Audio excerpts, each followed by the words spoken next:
Dalam sepanjang hidup saya ini, saya dulu adalah orang seberang. Sebelum saya menikah, saya dulu orang seberang.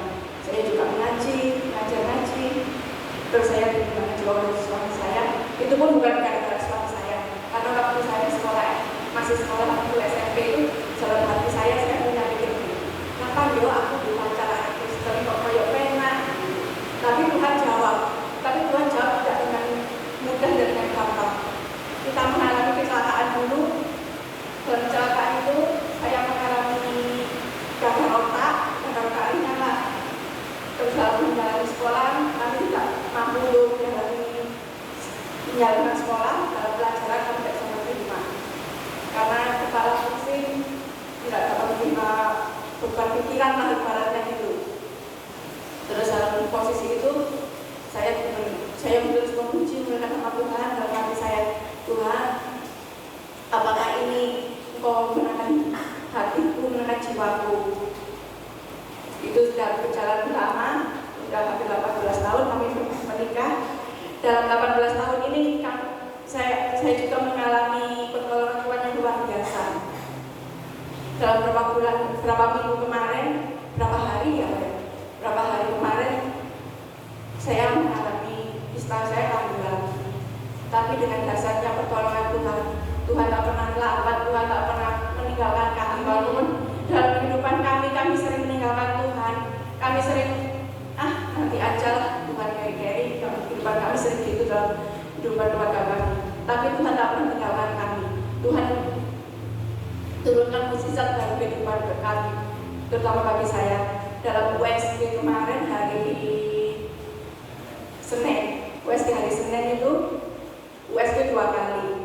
USG yang pertama pada hari Minggunya saya dapat WA dari rumah sakit. Ibu harus puasa ya. Ya, puasa 9 jam. Ya, ibarat puasa kan nggak makan, nggak minum ya. Dalam posisi itu saya tidak makan, tidak minum mulai dari bangun tidur sampai jam 10. Saya tidak isi apa-apa. Terus melakukan USG, dipanggil dokter melakukan USG. Dalam USG itu, loh, ibu emang sakit apa? Hamil atau gimana? Enggak dok, saya mau periksa kista saya. Emang ibu udah pernah periksa? Sudah umur 6 tahun yang lalu. 6 tahun yang lalu saya sudah periksa ke rumah sakit, itu ternyata memang ada USG. Ada kistanya di sebelah kiri itu 2,3 masih kecil. Terus saya konsultasi sama dokter, gimana dok, ini apakah harus dioperasi atau gimana? Jangan bu, usia ibu masih muda, emak katanya gitu, soalnya terganggu nanti ibu gak bisa hamil atau ada efek lainnya gitu. Oh ya udah wes, udah berapa tahun gak kerasa. Kemarin itu terasanya sakit banget sampai aku nangis videoin ke papi. Katanya wes ya, ke rumah sakit kata papi gitu. Sampai ke rumah sakit hari Senin di USG pertama jam 10 tidak ada sakitnya. Bu ini bersih. Apa ibu? Kan aja ibu. Apa kasih minum gitu. Loh katanya suruh puasa. Ya tidak apa-apa ibu kasih minum. Ini soalnya kandungannya mengecil. Coba ibu kasih minum. Akhirnya saya keluar minum habis 6 gelas botol Clio. Akhirnya perutku penuh dengan air. Sama istri saya, sama suami saya dibilang ke perawat, sus itu istri saya sudah penuh perutnya gimana? Ya wes pak suruh masuk. Akhirnya masuk lagi ke ruangan dokter. Di sana pun di USG lagi. Gimana dok? Tidak ada bu, bersih, tidak ada penyakitnya sama sekali. Gitu. Loh, terus dokter sih melihat KB IUD saya, KB IUD itu juga tempatnya tetap di situ di rahim, nggak ada perubahan. Beneran dong, bener nggak ada penyakit satu sama lain, nggak ada, bersih, ini kalau itu bersih, nggak ada penyakit. Saya dan suami saya sangat kaget, sangat terkejut betapa besar pertolongan Tuhan. Tuhan tak pernah terlambat, Tuhan selalu ada bagi kehidupan keluarga kami. Tuhan selalu menolong, Tuhan sering kali tidak meninggalkan keluarga kami, Tuhan selalu ada. Tuhan tak pernah tinggalkan. Itulah kesaksian dari kehidupan rumah tangga kami, kehidupan saya pribadi. Saya pertama kali mengalami pertolongan dari Tuhan, mukjizat nyata bagi kehidupan saya. Tuhan tak pernah terlambat untuk menolong. Mari kita siapkan hati kita. Mari kita ambil satu sebentar. Betapa besar pertolongan Tuhan. Tuhan tak pernah terlambat. Tuhan terus berkali-kali menolong kehidupan kita. Walaupun doa kita tak pernah dijawab tepat pada waktunya, tapi Tuhan pasti akan jawab. Entah itu kapan, entah itu apa jawaban Tuhan, pasti akan ada jawaban bagi Tuhan. Haleluya Yesus. Ini hidup kami Bapa. Engkau tahu hati kami Bapa. Engkau tahu pergumulan kami pribadi secara pribadi Bapa. Engkau akan bukakan jalan Bapa. Engkau akan tolong kami Bapa. Terima kasih Bapa. Terima kasih Yesus. Haleluya.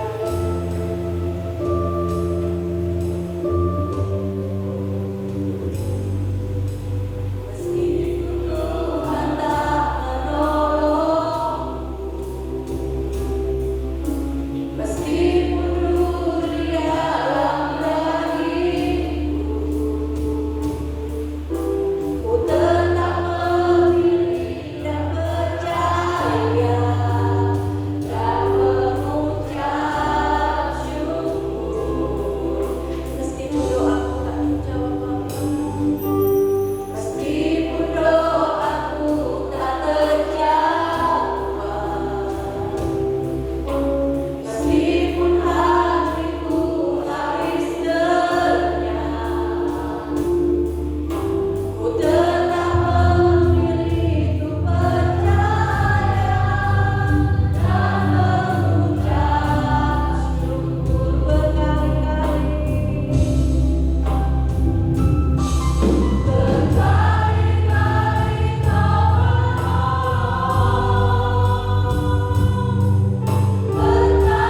berkali-kali Kau kuatkan dalam rasa sakit. Engkau ada, Yesus setia.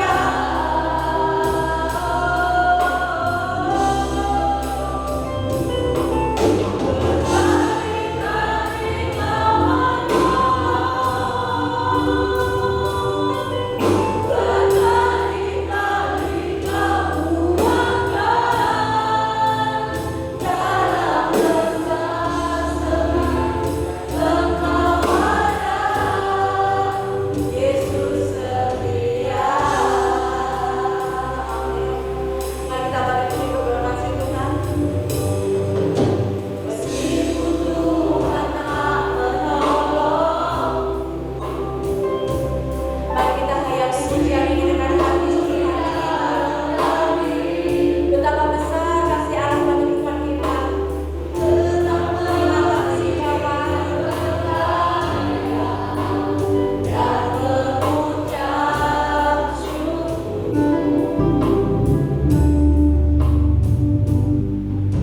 Meskipun doaku tak terjawab, meskipun hatiku habis lenyap, ku tetap memilih untuk percaya dan mengucap syukur. Mari kita angkat tangan kita, kita nyatakan kebenaran Tuhan kita.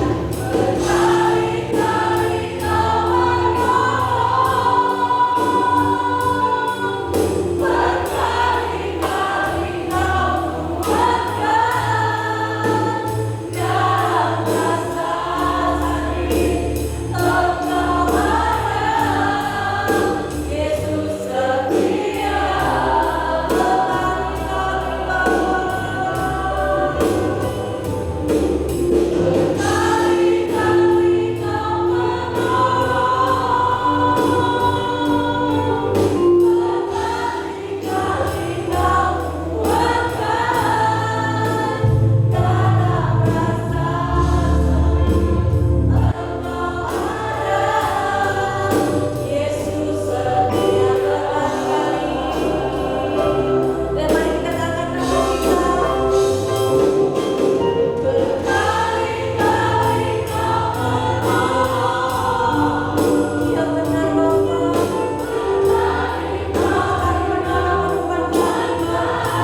Terima kasih untuk kesempatan yang Tuhan berikan kepada kami boleh beribadah di tempat ini, memuji, memuliakan, menyembah Tuhan, bahkan mendengar firman Tuhan.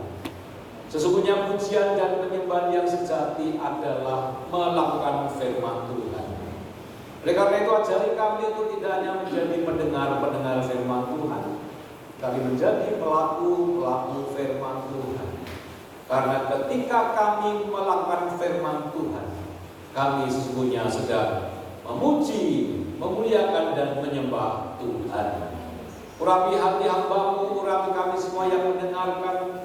Roh Kudus nolong kami supaya apa yang kami dengar, apa yang kami lihat di tempat ini, kemudian tinggal dalam hati dan pikiran kami.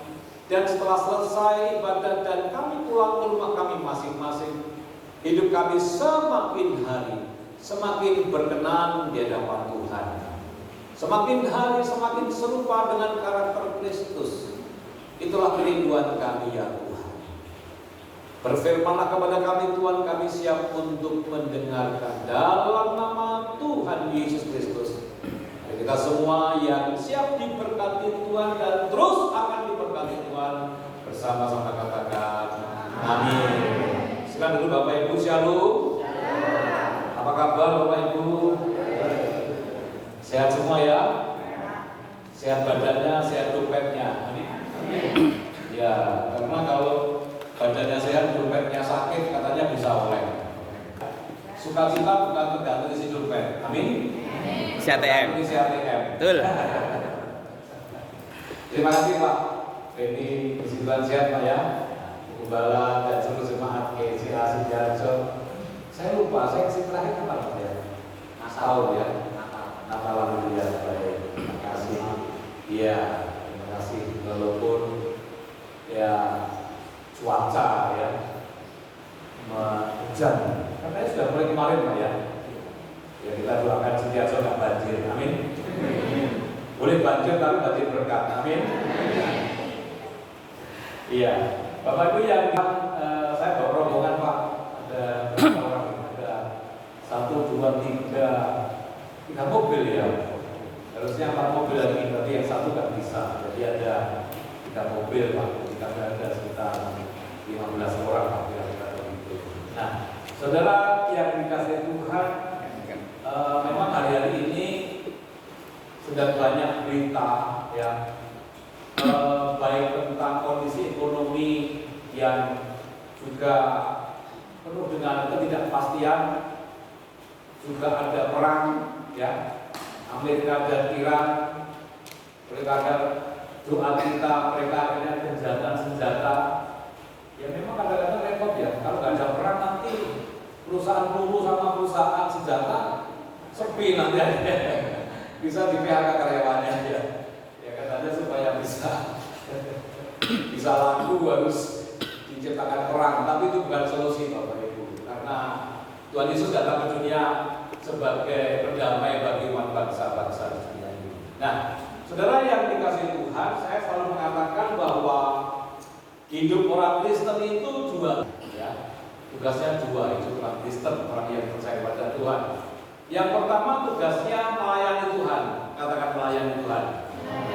Ya, jadi semua harus melayani Tuhan. Kita disuruh berumah tangga, disuruh menikah supaya melayani Tuhan, ya, lewat melayani pasangan kita, anak kita, ya. Mengapa kita disuruh bekerja, membuka usaha? Itu juga untuk melayani Tuhan. Karena apa? Dalam Roma 11:36, segala sesuatu dari Dia, oleh Dia, kepada Dia, dan bagi Dialah kemuliaan untuk selama-lamanya. Artinya apa yang di dunia ini semuanya harus kembali untuk siapa? Tuhan. Ya. Nah, konsep melayani yang Tuhan ajarkan. Yang pertama, kita melayani tanpa syarat. Katakan melayani tanpa syarat. Jadi kalau suami melayani istri nggak boleh ada syarat. Istri melayani suami nggak boleh ada syarat. Ya. Melayani tanpa syarat itu yang Tuhan ajarkan kepada kita. Artinya kita melayani tidak ada pamrih.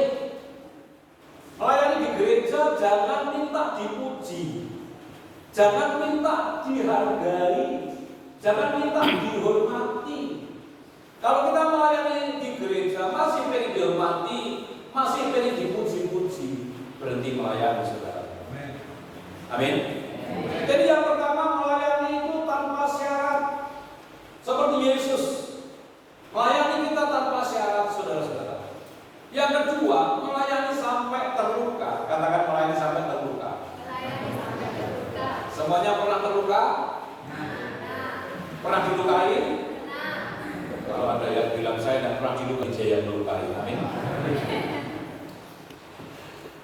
Bahkan Yesus melayani bukan sampai terluka saja, sampai mati di kayu salib. Jadi melayani itu kalau nggak sampai terluka, belum melayani Bapak Ibu. Ya kan, sudah hujan-hujan gitu ya, bawa sayur misalnya gitu ya, bawa ini, bawa itu, ya, tidak pernah dihitung, artinya tidak pernah dihargai. Tidak, tetap memberi yang terbaik. Nah, konsep melayani yang Tuhan ajarkan yang ketiga, melayani sampai akhir. Katakan melayani sampai akhir. Sampai Tuhan memanggil kita. Maka jangan pernah berhenti melayani, saudara-saudara. Ya, kita harus melayani dimanapun kita berada. Kita harus melayani. Kalau ada orang yang membutuhkan pertolongan kita pasti akan tolong. Kalau minta didoakan, kita doakan, saudara-saudara. Ya. Nah, saudara yang dikasihi Tuhan, tetapi banyak orang yang nggak maksimal dalam melayani Tuhan. Yang penting hidup Pak, yang penting nggak nyuri, Yang penting nggak berbuat jahat. Yang penting saya tidak berbuat aneh-aneh. Saudara, itu enggak apa-apa, itu benar, itu enggak salah. Tapi yang Tuhan mau sesungguhnya, Bapak Ibu, lewat kehidupan kita berdampak bagi orang lain. Ya, lewat kehidupan kita orang lain melihat Yesus ada dalam kehidupan kita. Sehingga ketika orang lain melihat Yesus ada dalam hidup kita, maka orang lain itu akan merasa diberkati. Kita selalu dirindukan oleh orang-orang sekitar kita. Bagaimana dengan kita? Ya. Nah, saudara yang dikasihi Tuhan, penghalangnya apa, saudara-saudara? Penghalangnya adalah belum berdamai dengan diri sendiri. Ya. Belum berdamai dengan diri sendiri. Berdamai dengan diri sendiri itu adalah yang pertama, sudah selesai dengan masa lalu. Siapapun kita, kalau kita selalu ingat masa lalu, belum selesai masa lalu, maka kita tidak bisa melayani, tidak bisa berdampak bagi orang lain, saudara-saudara. Maka jangan pernah mengungkit-ungkit masa lalu, jangan pernah mengusik-usik masa lalu. Kita berumah tangga sudah puluhan tahun, begitu bertengkar langsung dengan dulu. Kamu waktu pacaran, kamu hutang belum kembali, tidak boleh, Bapak Ibu. Ya, tidak boleh diungkit-ungkit. Dulu waktu kita ketemu, dulu dan lain sebagainya. Maka berdamai dengan diri sendiri yang pertama harus selesai dengan masa lalu. Katakan selesai dengan masa lalu. Kita harus beres dengan masa lalu. Ya, tidak boleh diungkit-ungkit, tidak boleh dipersoalkan lagi. Paulus mengatakan yang lalu biarlah berlalu, yang baru sudah datang. Yang kedua, konsep berdamai dengan diri sendiri adalah apa? Tidak takut masa depan. Katakan tidak takut masa depan. Orang yang takut masa depan adalah orang yang belum selesai dengan masa lalu. Tetapi orang yang selesai masa lalu, orang yang sudah beres masa lalu, tidak pernah takut masa depan. Katakan amin. Nah, orang yang sudah selesai masa lalu, tidak takut masa depan, maka bisa menikmati masa kini. Katakan menikmati masa kini. Kita ke gereja, kita memuji, memuliakan Tuhan, tapi masih penuh dengan ketakutan, kekhawatiran. Di gereja kita bisa bersukacita, begitu sampai rumah, kekhawatiran, kegelisahan, kemarahan, kebencian masih ada dalam hidup kita. Maka mari kita berdamai dengan diri sendiri, saudara-saudara. Bagaimana kita bisa menjadi berdamai bagi orang lain dengan diri sendiri kita belum berdamai? Bagaimana kita bisa menjadi juru damai bagi orang lain kalau dengan diri sendiri belum berdamai, saudara? Ya, salah satu contoh orang yang berdamai dengan diri sendiri itu adalah apa yang kita pikirkan, apa yang kita katakan, apa yang dalam hati harus sama. Misalnya, wah, dapat nanti bulan depan mau ganti sepeda motor. Ya kan pikirannya ini. Pergi ganti sepeda motor, ganti mobil mungkin. Terus berdoa kepada Tuhan, Tuhan, bulan depan mau ganti sepeda motor. Engkau Yehova Jireh, Engkau pasti menyediakan dalam nama Yesus. Amin. Begitu melek, hati ini ngomong, duitnya sopo. Duitnya buatmu. Berapa banyak orang Kristen tidak sepakat apa yang dipikirkan, apa yang dikatakan, apa yang dalam hati. Makanya seringkali Tuhan mengatakan ngomong apa gue? Kok nggak sepakat? Orang yang berdamai dengan diri sendiri, apa yang dikatakan, apa yang ada dalam hati harus sama. Katakan amin. Katakan amin. Ketika pikirannya atas mengampuni orang yang menyakitiku, terus berdoa, Tuhan berikan saya kemampuan untuk bisa mengampuni, hatinya mengatakan Tuhan pasti menolong saya. Ya kan? Pikirannya aku nanti kalau ketemu akan salaman. Ya kan? Terus berdoa, Tuhan mau ke gereja, nanti ketemu orang yang pernah menyakiti saya akan salaman. Begitu sampai di gereja ketemu orangnya, nanti ini ngomong kurang ajar yo, nggak cocok. Udah, saudara yang dikasihi Tuhan, hari ini kita akan belajar firman Tuhan dengan tema Yesus ada di rumah. Katakan Yesus ada di rumah. Mengapa saya sampaikan ini? Memang beberapa gereja sudah saya sampaikan. Karena kehidupan kita semuanya dimulai dari rumah. Kalau di rumah kita sudah gak ada damai, gak ada sukacita, yang ada adalah permusuhan, kebencian, pertengkaran, perselisihan, kepahitan. Terus keluar rumah kita ngomong, saya mau jadi berkat bagi banyak orang. Itu jenenge gombale iki yo. Betul? Coba kalau di rumah sudah nggak ada damai, di jalan dikepot orang, ya toh, haleluya, nggak oke. Betul? Di tempat pekerjaan ketemu orang yang nggak suka dengan kita, ketika kita dari rumah sudah ada masalah, akan menimbulkan masalah baru. Maka hari ini kita belajar, mari kita hadirkan Yesus ada di rumah kita masing-masing. Maka Pak Yesus melakukan mukjizat, menyembuhkan orang sakit, mengusir setan, itu kebanyakan ada di rumah. Ya, ada di rumah. Ya. Mari kita belajar dari Yosua, saudara. Ya, Yosua adalah nabi yang luar biasa, yang meneruskan akan tugas tanggung jawab Musa. Yosua pasal 24 ayat 15b. Bisa tampilkan? Yosua pasal 24 ayat 15b. Ya, nanti kalau Bapak Ibu sudah mendengar firman Tuhan, kemudian dipraktekkan di rumah, maka suasana surga, damai sejahtera, sukacita pasti kita rasakan. Katakan amin. Nah, Yosua pasal 24 ayat 15b dikatakan demikian, ya, 15b, ya. Tetapi aku dan seisi rumahku, kami akan beribadah kepada Tuhan. Ya, Bapak Ibu, Yosua tahu sebelum Yosua mendampingi bangsa Israel karena tugas tidak mudah, tugas yang sangat berat. Yosua sadar betul bahwa Yosua sebelum melayani bangsa Israel, Yosua melayani keluarganya terlebih dahulu. Ya, supaya apa? Supaya Yosua bisa menghadapi tantangan, ujian, cobaan, bahkan cemoohan, cacian, makian, tetap taat kepada Tuhan. Bisa terdengar, Bu? Oh, tidak bisa. Oh, gitu ya. Baik, baik ya.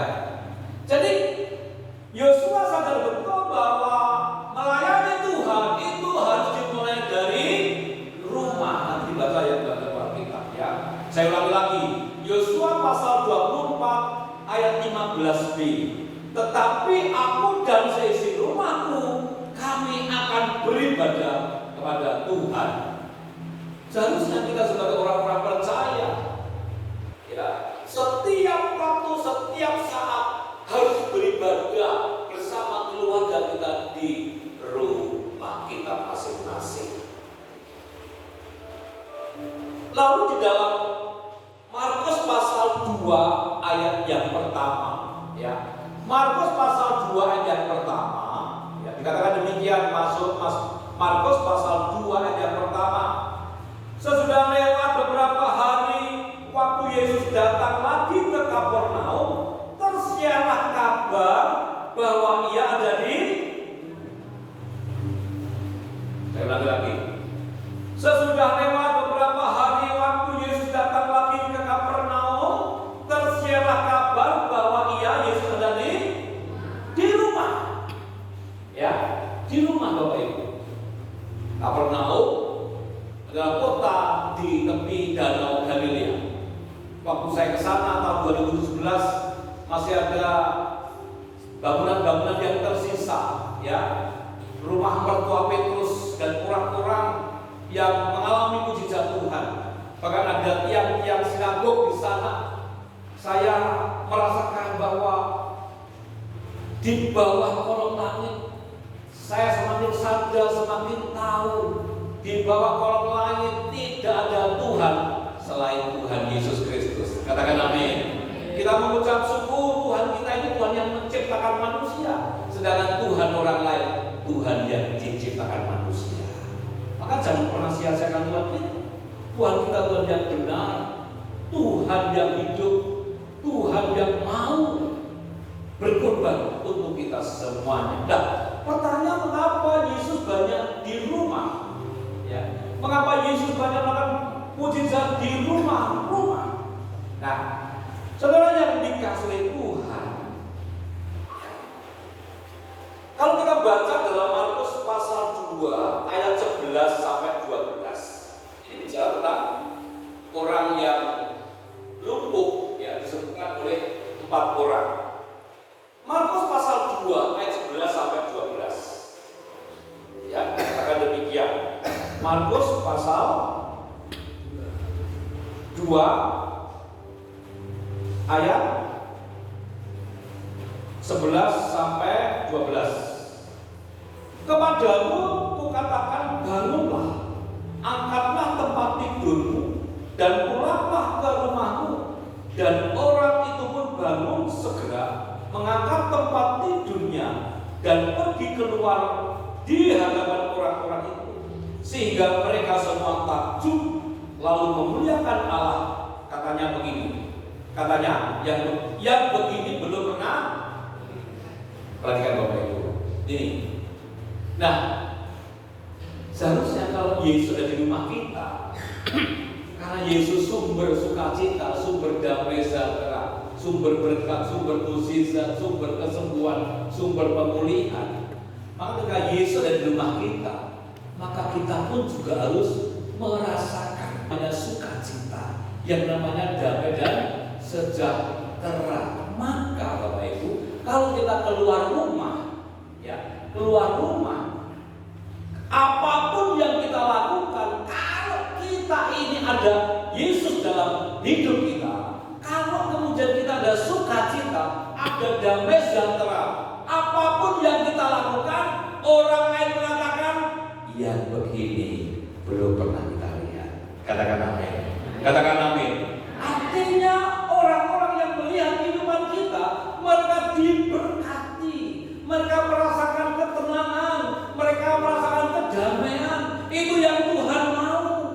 Tapi kalau di rumah kita tidak ada Tuhan Yesus, tidak ada damai sejahtera, tidak ada sukacita, kemudian kita keluar rumah, kita bekerja, kita di jalan, kita buka usaha, yang ada adalah pikiran yang negatif, perkataan yang kotor, bahkan sikap-sikap yang tidak terpuji, dan orang lain tidak mengatakan seperti itu. Orang lain akhirnya gimana, yes, jelek, wong Kristen, omongannya kasar, wong Kristen, senengannya larangnya hati wong. Tapi kalau Yesus ada di rumah kita ada mujizat, ada sukacita, kemanapun kita pergi, orang lain mengatakan, yang begini belum pernah kita lihat. Katakan amin. Katakan amin. Ini bedanya orang yang percaya Yesus dan tidak percaya Yesus. Ini bedanya orang yang Yesus ada di rumah dan Yesus tidak ada di rumah. Mari kita lihat di rumah kita masing-masing. Apakah di rumah kita sudah ada sukacita, sudah ada kedamaian, ketenangan?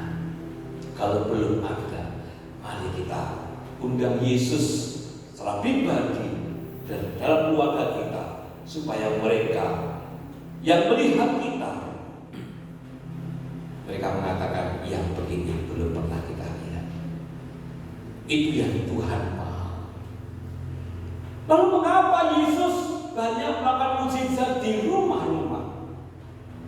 Lukas pasal 15 ayat yang pertama, saudara. Ya. Lukas pasal 15 ayat yang pertama dikatakan demikian. Lukas pasal 15 ayat yang pertama, para pemungut cukai dan orang-orang berdosa biasanya datang kepada Yesus untuk mendengarkan Dia. Pemungut cukai dan orang-orang berdosa menemui Yesus di mana, Bapak Ibu? Di rumah. Mengapa Anda di bait Allah? Mengapa tidak di gereja? Ya kan? Makanya ketika Sakius ingin berjumpa dengan Yesus, ketika Yesus ada di tempat umum, ada di persimpangan waktu itu. Mengapa? Pemungut cukai dan orang berdosa, mereka berduyun-duyun datang kepada Yesus. Di mana menemuinya? Di rumah. Mengapa tidak di gereja? Mengapa tidak di bait Allah? Lukas pasal 15 ayat 2 dikatakan demikian. Maka bersungut-sungutlah orang-orang Farisi dan ahli-ahli Taurat, katanya, ia menerima orang-orang berdosa dan makan bersama-sama dengan mereka. Artinya mengapa banyak orang berdosa datang ke rumah menemui Yesus? Karena di gereja banyak orang yang suka menghakimi. Di rumah kita mau marah-marah, ya kan? Mau banting piring, betul? Tapi di gereja ada? Tidak ada. Maaf Bapak Ibu, berapa banyak sekarang gereja-gereja banyak orang munafik, nggak cocok dengan apa yang dikatakan dan apa yang dilakukan di rumah. Makanya kamu Cukai tahu betul, orang-orang berdosa tahu betul, mencari Yesus banyakkan di rumah. Gereja banyak orang yang berpura-pura. Lalu kita ingin jadi berkat, kita ingin melayani, gak bisa Bapak Ibu. Maka kalau kita semua di rumah kita masing-masing ada Tuhan Yesus, hidup kita diubahkan seperti Sakeus, maka di tempat ini tidak lagi ada orang yang munafik. Katakan amin. Katakan amin. Memperingan Pak Gembala melayani Tuhan, karena dari rumah kita masing-masing kita sudah membawa berkat untuk orang sekitarnya. Maka jangan pernah ke gereja mencari berkat, tapi datanglah ke gereja supaya jadi berkat. Katakan amin. Ini konsep-konsep yang harus kita sampaikan kepada banyak orang, saudara. Karena itu orang-orang berdosa dan memungut cukai menemui Yesus ada di rumah-rumah. Karena apa? Di rumah tidak ada orang munafik, tidak ada yang pura-pura. Tapi di tempat yang lain banyak orang yang berpura-pura, saudara. Bagaimana kita bisa dikatakan orang lain yang begini belum pernah kita lihat? Sementara kita di rumah, kita tidak pernah merasakan kehadiran Yesus. Semua di rumah, gak ada kedamaian, gak ada ketenangan, gak ada keteduhan. Kenapa Bapak Ibu? Kita kan banyak di rumah daripada di luar. Maka hadirlah Yesus di rumah kita masing-masing. Datang dari rumah ke gereja, kita sudah menyiapkan berkat-berkat. Saudara yang dikasihi Tuhan, sekalipun Yesus banyak akan mujizat di Kapernaum, saya sedih mendengar ternyata Kapernaum akhirnya dihancurkan oleh Tuhan sendiri. Mengapa Bapak Ibu? Mereka sudah menerima mujizat Tuhan, mereka sudah diberkati Tuhan, tapi hidupnya pancai. Tidak pernah percaya bahwa Yesus adalah Tuhan, tidak pernah percaya bahwa Yesus adalah Tuhan yang hidup. Kalau Bapak Ibu membaca ayat berikutnya, Kapernaum akhirnya dihancurkan Tuhan. Berapa banyak orang Kristen sudah terima mujizat, tapi hidup setia dan taat kepada Tuhan, tidak pernah percaya kepada Tuhan sebagai Mesias, sebagai Tuhan yang menyelamatkan kita. Saudara yang dikasihi oleh Tuhan, pertanyaannya adalah bagaimana Pak supaya kita bisa menghadap Yesus? Bagaimana ketika kita di jalan, walaupun kita menghadapi tantangan, ya, menghadapi situasi yang tidak menyenangkan, tapi tetap melekat yang namanya sukacita, tapi yang kita tetap memiliki yang namanya damai sejahtera. Yang pertama sudah adalah Mazmur 91 ayat 14. Mazmur 91 ayat 14. Sungguh hatinya melekat kepadaku, maka aku akan meluputkannya, aku akan membentenginya, sebab ia mengenal namaku. Yang pertama kita harus melekat kepada Tuhan. Bapak Ibu yang dikasihi Tuhan, Bapak Ibu apa nih? Namanya apa? Lidi. Ya. Sepertinya lidi ini nggak bisa patah.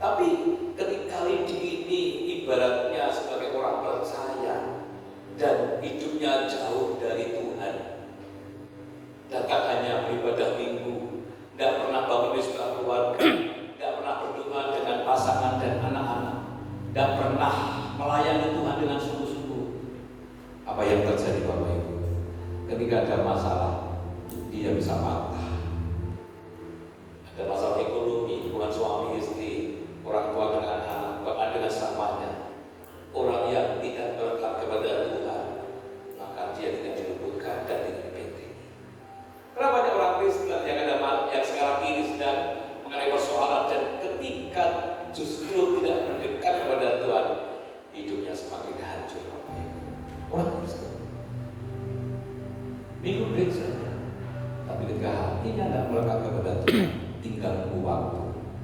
Karena apa? Hidup dalam kesombongan, hidup dalam keangkuhan. Kenapa? Merasa paling benar, merasa paling memiliki, merasa paling penting. Orang yang demikian mudah kecewa, mudah sakit hati, pikirannya negatif, perkataannya kotor dan kasar. Tapi Bapak Ibu, kalau kita melekat kepada Tuhan, nggak boleh Tuhan lebih gede di kita. Terus melekat kepada Tuhan, melekat kepada Tuhan, melekat kepada Tuhan.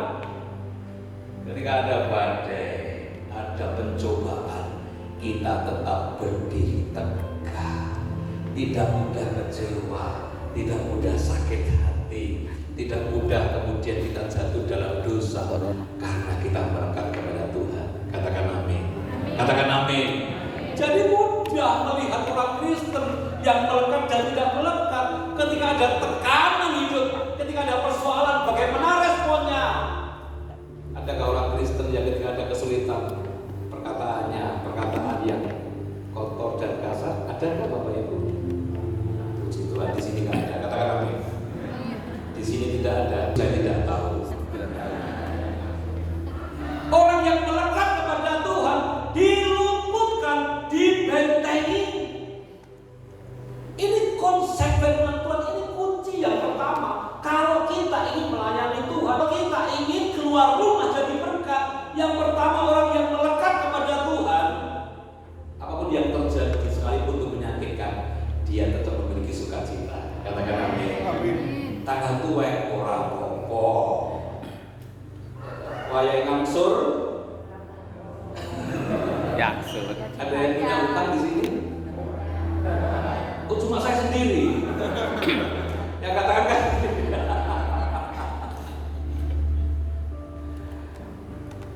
Pak, doakan Pak supaya utang saya lunas. Enggak, saya nggak mau doakan. Bapak ini kemana? Sebagai hamba Tuhan, nggak mau doakan supaya utang saya lunas. Terus gimana Pak kalau nggak didoakan? Gini Bu, tiap bulan diangsur. Begitu Pak, iya. Sudah baca. Enggak perlu doa. Ibu ini pulang ke rumah. Berapa bulan kemudian ketemu, iya Pak, memang hutang tidak bisa didoakan, dibayar Pak. Katakan amin. Dalam nama Yesus, hutangmu lunas. Selama nggak diangsur nggak lunas. Saya sekali-kali minta Pak Gembala untuk mendoakan hutangnya lunas ya. Dia, ya, amin.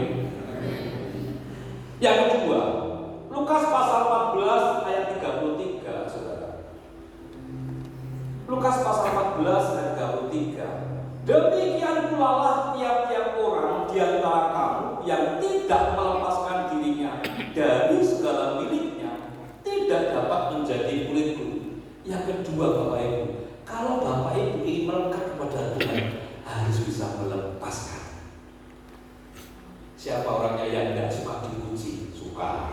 Siapa orangnya yang tidak suka dihormati? Suka. Siapa orangnya yang tidak suka dimuliakan? Suka. Tapi itu bukan milik kita, karena hormat dan kemuliaan hanya milik Tuhan. Katakan amin. Katakan amin. Kita ini nggak layak dihormati, bro.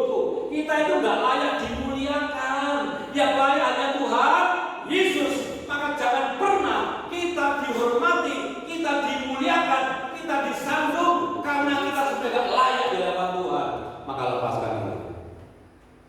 Gak apa-apa, gak diada. Yang penting saya tetap berbuat baik. Filosofi akar itu. Tapi pernah ada yang punya pohon mangga misalnya. Ketika kita datang ke rumah itu lalu menikmati mangganya manis. Kira-kira yang dipuji apa ya Bapak? Wih, mangganya enak ya. Ini si orang-orang. Nah, biasanya gitu. Yang dipuji mangganya. Pernahkah yang dipuji akar? Ini akarnya luar biasa. Pernah? Enggak. Apakah akar ketika tidak dipuji dia berhenti mencari sumber air? Tidak. Dia tetap mencari sumber air. Dia tetap memberi buah. Itu melepaskan. Akan tidak marah ketika tidak dipuji orang ketika memberi buah yang manis pada orang lain.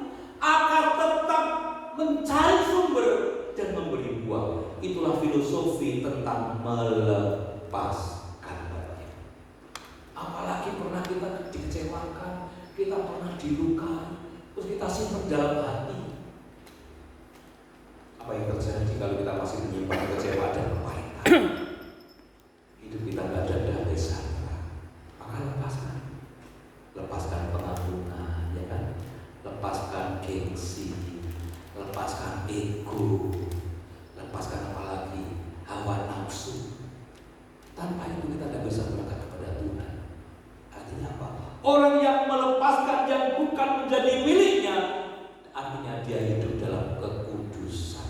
Orang yang hidup kudus, dia akan bisa melangkah kepada Tuhan yang kudus. Katakan amin. Katakan amin. Tanpa hidup kudus kita tidak bisa melangkah kepada Tuhan. Lupa saya kan manusia, Pak. Masa bisa hidup kudus?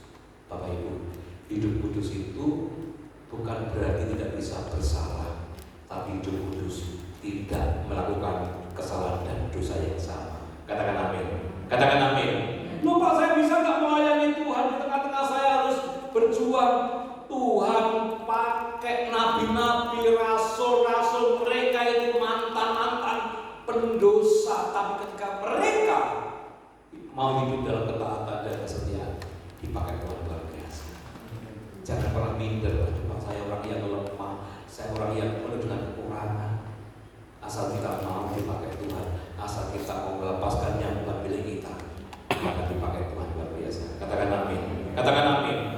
Kalau kita dipercaya orang untuk melakukan sesuatu aja kita bangga, kita senang, apalagi kita dipercaya Tuhan yang menciptakan. Maka kalau kita sekarang diberi kesempatan untuk melayani Tuhan, itu artinya kita sedang dipercaya Tuhan.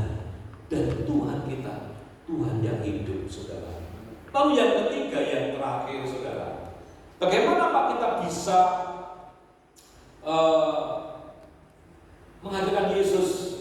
Kita bisa melayani Tuhan, kita bisa menghadapi situasi sulit dengan sukacita, kita bisa menghadapi pencobaan tetap ada damai sejahtera. Yang terakhir, Yohanes pasal 1 ayat 12, saudara.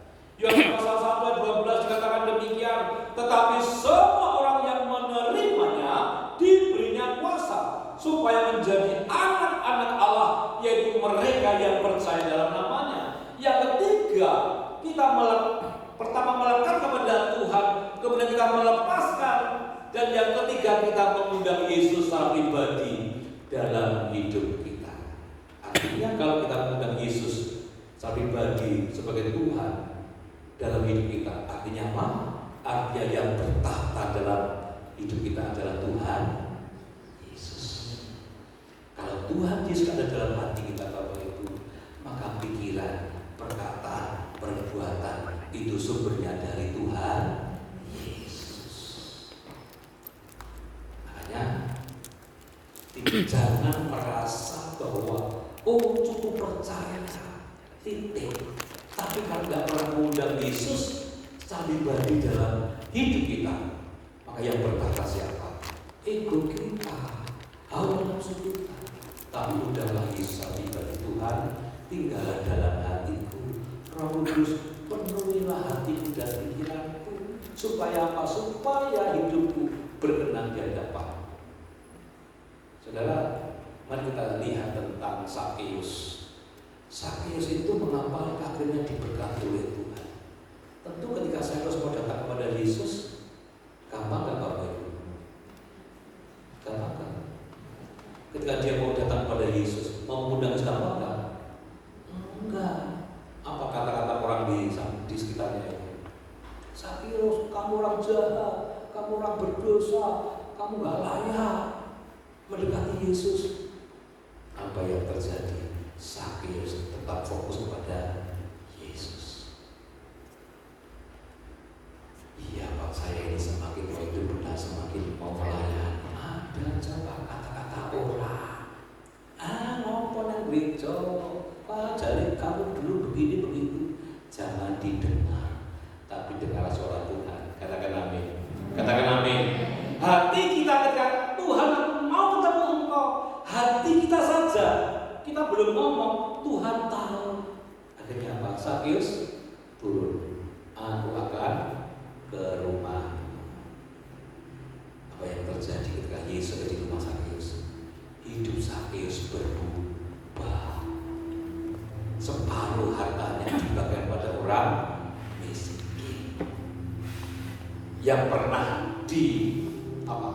target ya, dikembalikan berapa kali itu?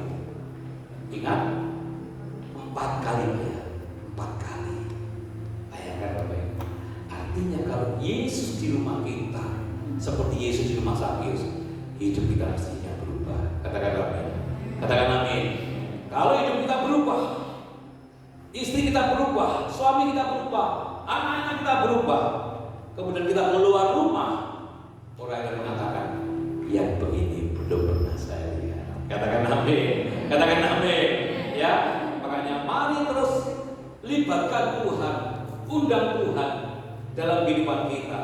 Maka damai sejahtera, sukacita, kesembuhan, mujizat Tuhan pasti terjadi dalam rumah kita. Jangan merasa paling benar, jangan merasa paling memiliki, jangan merasa paling penting, tetapi berdamailah dengan diri sendiri. Sudah beres masa lalu, tidak takut masa depan, dan menikmati masa kini. Mari saudara, sebelum kita dipanggil Tuhan, karena hari-hari ini banyak orang dipanggil Tuhan dengan tiba-tiba, ya, apa yang sudah kita lakukan Tuhan, kita tidak tahu nanti malam besok dipanggil Tuhan. Lalu apa yang kita bisa pertahankan di hadapan Tuhan? Kalau kita tidak selesai hari ini, Bapak Ibu, tiba-tiba Tuhan panggil nanti malam, kita tidak layak melekat kepada Tuhan. Melepas yang Tuhan beri kita udah bisa dibanding. Ingat, kita tidak punya waktu. Kita hanya punya waktu. Begitu waktu kita habis, semua kita tinggalkan, hidup kita selesai. Lalu apa manfaatnya kita beribadah kepada Tuhan kalau tidak pernah Yesus di rumah kita? Mari kita ada Yesus di rumah kita, supaya di rumah kita ada damai dan sejahtera, ada mujizat, ada keberkatan dari Tuhan. Siapapun pernah terluka, siapapun pernah disakiti, lepaskan pertanggungan. Mungkin kita pernah punya sesuatu, tapi tiba-tiba ditipu orang. Ikhlas, lepaskan, karena itu bukan hidup kita. Jangan terus mengatakan dulu begini, dulu enggak. Yesus ada di rumah, dan ketika Yesus ada di rumah kita, kita keluar rumah, apapun yang kita katakan, apapun yang kita lakukan, orang lain melihat dan mengatakan yang begini belum pernah kami lihat. Tidak firman Tuhan berkati kita semuanya. Yang diberkati Tuhan katakan. Kita bangkit berdiri.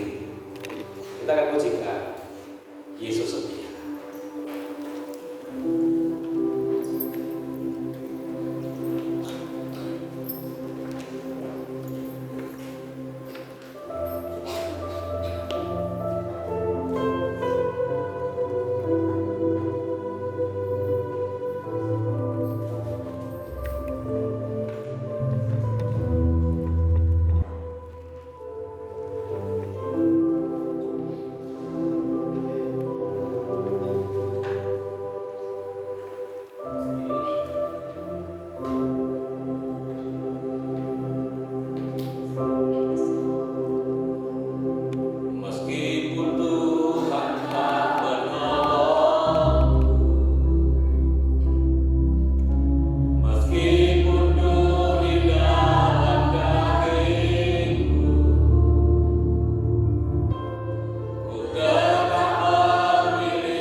Jangan mengeluh, jangan bersungut-sungut, jangan mudah menyalahkan orang lain, menyalahkan keadaan.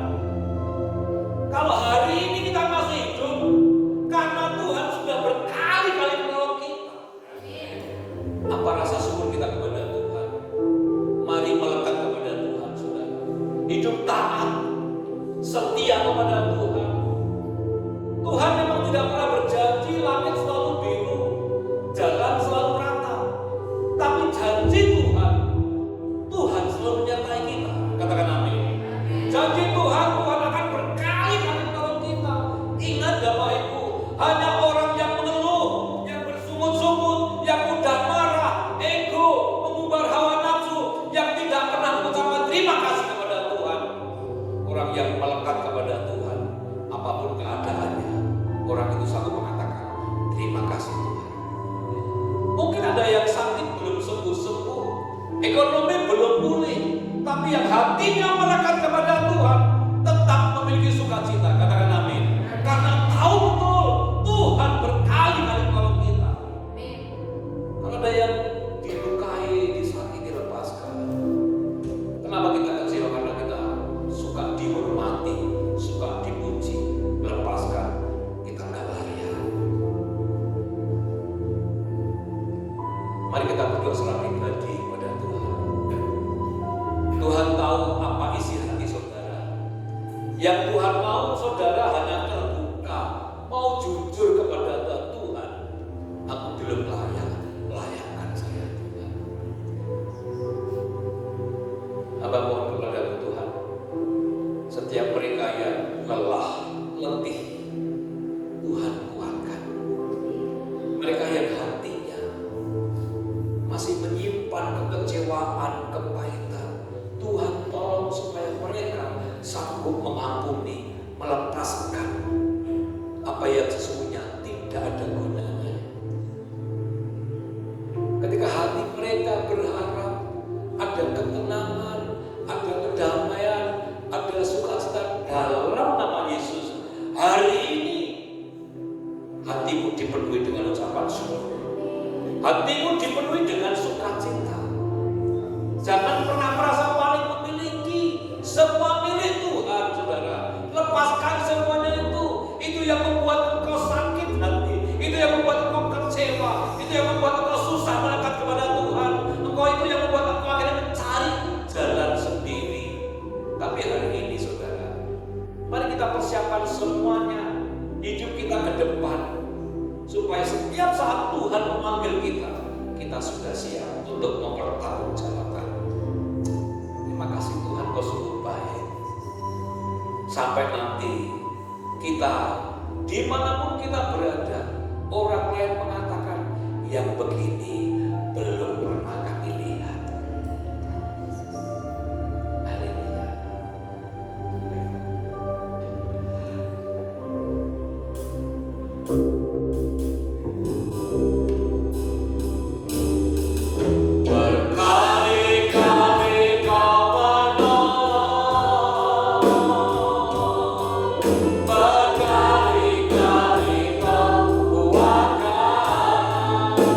Dalam rasa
Bahkan berkali-kali Engkau menolong kami. Berdoa untuk hamba-Mu Pak Pendeta Beni, juga ibu dan anak-anak. Biarlah karya Tuhan nyata dalam kehidupan hamba-Mu. Berikan hamba-Mu kesehatan, kekuatan, hikmat yang berlimpah-limpah yang dari Tuhan. Apapun yang menjadi kebutuhan, Tuhan akan menyediakan, bahkan memberikan dengan berlimpah-limpah. Seluruh jemaat GEJ Sidoarjo, keluargamu, rumah tanggamu diberkati oleh Tuhan. Sawah ladangmu, ternakmu diberkati oleh Tuhan. Pekerjaan, usahamu, pelayanmu semua diberkati oleh Tuhan. Yang sakit disembuhkan, yang lemah dikuatkan, yang susah dihiburkan, yang jatuh dibangkitkan kembali, yang sedang memiliki pergumulan tentang keuangan, usahanya, pekerjaannya dipulihkan dalam nama Yesus. Yang memiliki pergumulan hubungan suami istri kurang harmonis dipulihkan dalam nama Yesus. Yang memiliki pergumulan hubungan orang tua dengan anak dalam nama Yesus hubungannya dipulihkan. Yang memiliki pergumulan hubungan dengan samanya dipulihkan dalam nama Yesus. Bahkan mereka yang imannya ragu-ragu hari ini dalam nama Yesus imannya dipulihkan, diteguhkan, dikuatkan, sehingga setiap apa yang kami kerjakan dimanapun kami berada, orang lain melihat dan mengatakan yang begini belum pernah saya lihat. Terima kasih Tuhan, Kau sungguh baik. Kami diberkati firman Tuhan, kami diberkati ibadah pagi ini. Kami terima firman Tuhan dengan penuh sukacita dalam nama Yesus Kristus. Mari kita semua yang sudah diberkati Tuhan dan terus akan diberkati Tuhan bersama-sama katakan amin. Beri kemuliaan Tuhan lebih keras lagi. Silakan duduk. Terberkati. Tuhan sekali lagi. Saatnya kita akan menabur, kita berikan yang terbaik, kita berikan persembahan. Kita akan memujikan lagu Iso Ora Iso, Kudu Iso. Maksa ya. Saya undang Bapak Ibu Saudara, kita bangkit berdiri.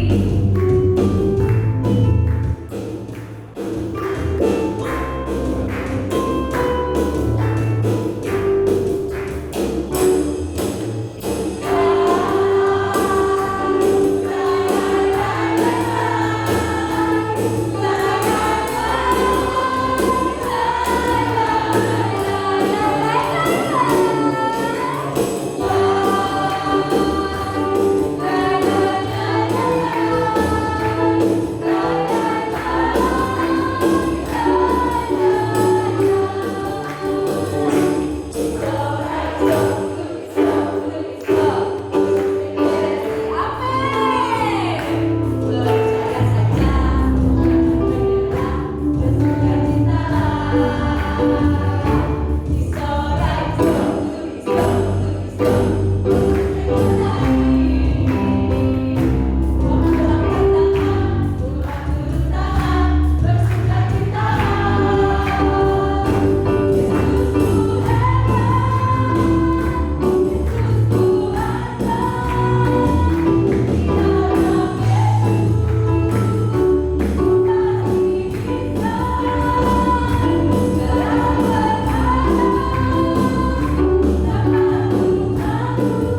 ditutup untuk ibadah kita di pagi hari ini dan persembahan juga kita kumpulkan bersama. Pujian dan syukur hanya kami menaikkan kepada Engkau ya Bapa. Kau sesembahan kami di dalam nama Tuhan Yesus. Sungguh kami bersyukur di pagi hari ini. Kami dikuatkan kembali melalui puji-pujian dan juga firman Tuhan. Dan kiranya kita semua juga menjadi saksi Tuhan di saat kita berada di mana-mana. Dan banyak orang melihat, pada akhirnya melihat Engkau di dalam segala kehidupan kami. Kau berkati yang juga dilibatkan di dalam pelayanan di pagi hari ini, baik di musik, di worship, bahkan pembicara, bahkan semua yang sudah hadir. Kiranya Tuhan memberkati. Baik pelayanan, pekerjaan, kami percaya Tuhan akan pernah meninggalkan kami, umat-Mu yang kami ambil bagian di dalam pelayanan. Dan persembahan kita kami kumpulkan, kiranya Tuhan yang menyucikan dan menguduskan, bahkan untuk kelola di tempat ini untuk menjadi berkat bagi pekerjaan Tuhan di tempat ini. Terima kasih ya Bapak. Kami juga mengakhiri ibadah ini dan kami akan pulang ke rumah kami masing-masing, dan mungkin tim SR masih akan ada kegiatan. Kiranya Tuhan melindungi dalam perjalanan sehingga apa yang diagendakan sesuai dengan rencana Tuhan, dan kita semua berkati Tuhan mulai hari ini sampai selama-lamanya di dalam nama Tuhan Yesus Kristus. Amin. Puji Tuhan. Silakan duduk Bapak Ibu. Masih ada pengumuman Bapak Ibu untuk gereja setempat. Puji nama Tuhan Bapak Ibu. Sebelum kami menyampaikan pengumuman gereja GCA Sidoarjo, saya sampaikan hari ini minggu kelima ada persembahan, maksud saya ada spontanitas untuk kebersihan gereja. Dan sebelum kami membacakan pengumuman, kami atas nama Gembala, Majelis dan Jemaat GCA Sidoarjo mengucapkan terima kasih atas pelayanan dan berkat dari Bapak Prayogo. Dan di sini pengumuman hari Minggu untuk GCA Sidoarjo yaitu tanggal 29. Ibadah hari ini dilayani oleh tim dari Pak Prayogo. Dan untuk kegiatan dalam minggu ini akan saya bacakan. Kegiatan di gereja kita GCA Sidoarjo dalam minggu ini hari Selasa pukul 18.30 ibadah keluarga yang akan bertempat di gereja. Untuk WL hari Selasa itu Ibu Yati dan firman Tuhan oleh Ibu Gembala. Kegiatan berikutnya di hari Jumat pukul 18.30 kita bersama-sama berdoa puasa di gereja.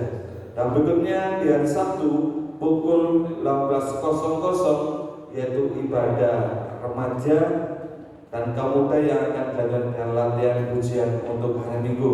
Dan untuk hari Minggu depan untuk ibadah untuk sekolah minggu tetap jam 7 pagi dan ibadah raya tetap jam 8 pagi. Terima kasih. Tuhan memberkati kami kepada Pak Gembala.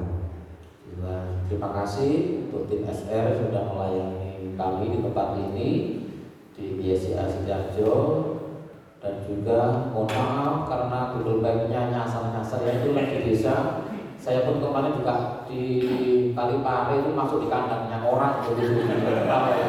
Kali-kali Pak saya masuk ke kandang orang ini buntu Pak ya.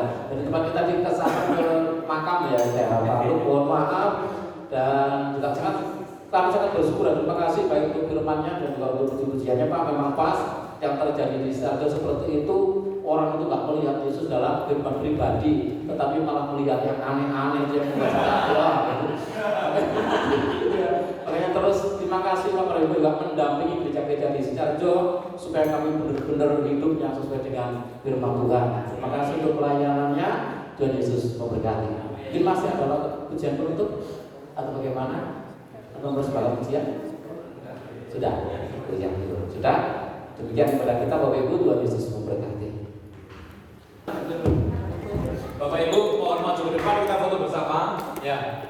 Nanti masuk YouTube. Tentunya senang dan rela. Ya Gunung Kawi. Senang dan rela. Oh rela. Senang dan rela. Rela ya. Kontennya apa? Linknya senang dan rela. Ya. Kontennya Gunung Kawi. Tujuh. Oh iya. Ayo Bapak Ibu maju ke depan, kita foto bersama-sama di sini ya. Untuk kenang-kenangan. Senang dan rela. Kontennya ya. Ada yang di atas, di bawah, yang di atas. Bisa ya.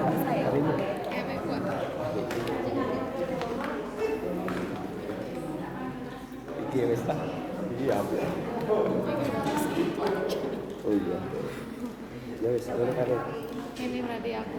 Kamu sih wis ya. Iya. Putus sih ya. Lagi. Sik. 1, 2, 3. 1, 2, 3. 3. Yes, kenalan. Pakai di sini. Kamu foto dulu. Kamu foto. Ya, pakai HP-mu wis apa? Video pojok apa? iPhone. Ketutupan sebelah Mbak Ivon, Pak. Pak iPhone.